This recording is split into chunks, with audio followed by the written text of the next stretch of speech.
Good morning everyone.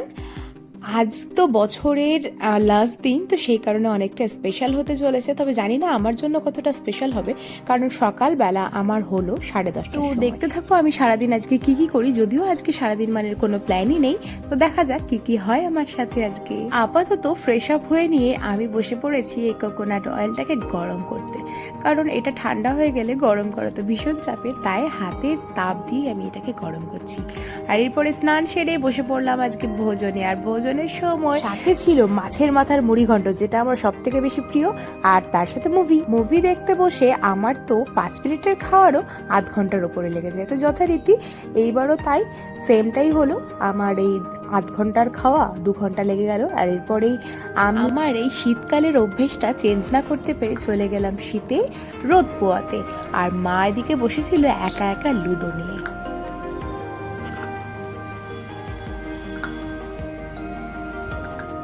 মায়ের এই অভ্যেসটা আমার তো বেশ ভালোই লাগে। একা একা বসে লুডো যে খেলতে পারে সে কিন্তু সব থেকে সেরা। আর এদিকে শুরু হলো এবার শীতের এই হাওয়া। তবে রোদ্দুরটা ভালো থাকায় আমি তো আর ছাদ থেকে নামার কোনো নামগন্ধই ছিল না আমার। তো এদিকে বসে পড়লাম আমি এখন ভিডিও এডিট করতে। আর এই ভিডিও এডিট করতে গেলে আমার তো আর কোনো দিকেই মাথা কাজ করে না, তাই বসে পড়লাম আমার কাজ নিয়েই। তবে এই শীতে কার্নিভালের চক্করে আমি তো বেশ গলায় ঠান্ডাটা বসিয়ে ফেলেছি, আর এদিকে একটু হালকা হালকা জ্বরও চলে এসেছে।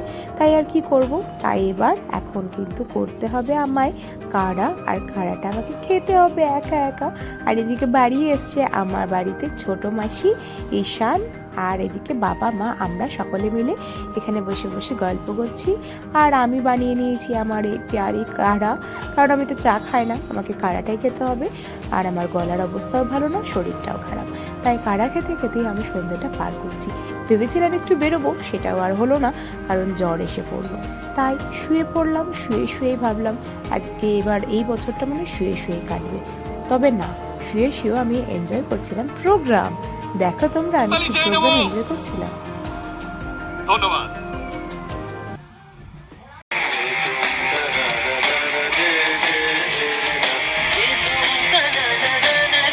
সারা সন্ধেটা আমার তো কেটে গেল এই সব ডান্স প্রোগ্রামগুলো আর কিছু গানের প্রোগ্রামগুলো দেখতে দেখতে। তবে বাইরে বেরোনো তো হলোই না, কারণ এই জ্বর এসে আমার সবটা বিগড়ে দিল। ভালোই যেন লাগছে নাকি। যথারীতি সন্ধে পেরিয়ে রাত হয়ে গেল, আর বসে পড়লাম আমি ডিনারে। আর ডিনারে মা আজকে করেছিল পরোটা, কারণ কোনো কিছুই খেতে ইচ্ছে করছিল না, তাই মা ভেবেছিল যদি পরোটাটা ভালো লাগে সেই জন্য। তো এদিকে আমরা প্রোগ্রাম দেখছিলাম, আর এইখানটাতে আমরা খাওয়া দাওয়া সেরে নিচ্ছিলাম। সারতেই কি যেন হলো একটা, ঠিক বুঝতে পারলাম না।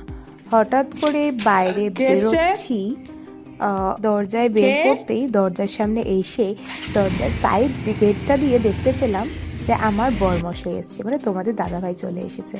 আমরা সবাই শকড, মানে আমরা কেউ এক্সপেক্টই করিনি যে ও আসবে আজকে। তো সেই জন্য সিরিয়াসলি প্রচণ্ডই শকড। ও তো এসে তাড়াতাড়ি করে বলে দরজাটা খুলবে তো নাকি, না বাইরে দাঁড়িয়ে থাকবো। আর এদিকে দেখো কালু ভলু ওকে দেখে ঘরের মধ্যে ঢুকে পড়েছে, একেবারে পুরো গ্যারেজের ভেতর ঢুকে পড়েছে। ও তো ডাকছে বারবার যে বাইরে যাওয়ার জন্য, তাও কিছুতেই যায় না। আর ওই দেখো কালুও সামনে থেকে চলে এসেছে, না পেরে লাঠি দিয়ে মেরে ভাগাতে হলো, মানে মারতে হয়নি, ওকে একটু ভয় দেখাতে হয়েছে, ভয় দেখিয়ে ও চলে গেছে। আর এইদিকে মা পড়লো মহা মুশকিলে, কারণ তখন আমরা অলরেডি খাওয়া দাওয়া সারছিলাম, তো বাড়িতে আর খাবার দাওয়া সেরকমভাবে তো নেই, তো সেই জন্য আর কি। তো আমি তো এদিকে বসে পড়েছি আমার ডিনারটা কমপ্লিট করতে, কারণ আমি তো ডিনারটা করতে করতেই বাইরে গিয়েছিলাম, তো আমি ডিনারটা এসে কমপ্লিট করছিলাম। এটা যদি আমার মাছের মধ্যে ভাগ বসায় সেই জন্য। তো ও যথারীতি বললো যে না, ও অন্য কিছু খাবে, তো মা সেটা রান্না করতে বসলো। আর এরপরে খাওয়া সেরে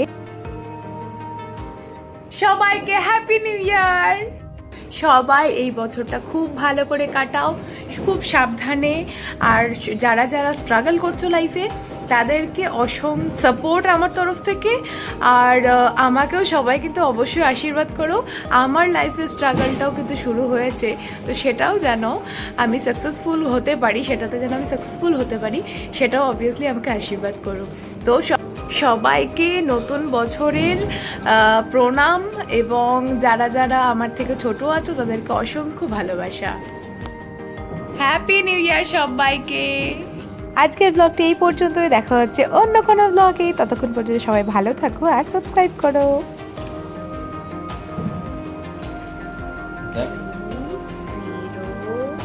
2, and 4। তো সবাইকে গুড নাইট আর সবাইকে হ্যাপি নিউ ইয়ার জানিয়ে আজকের ব্লগটি আমি এখানে এন্ড করছি। তো সবাই টাটা, সবাই খুব ভালো থেকো, সুস্থ থেকো, আর সবাইকে আবারও happy new year. Say happy new year, happy new year. Tata.